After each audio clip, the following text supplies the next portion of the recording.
ಅಷ್ಟೇ ಅಲ್ಲ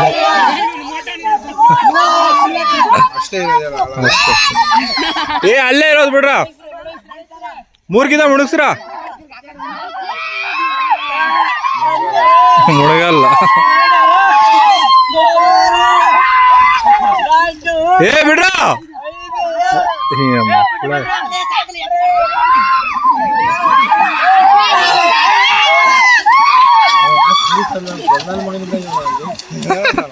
ಅವನು ಇವನ ಏನಂತಾರಲ್ಲ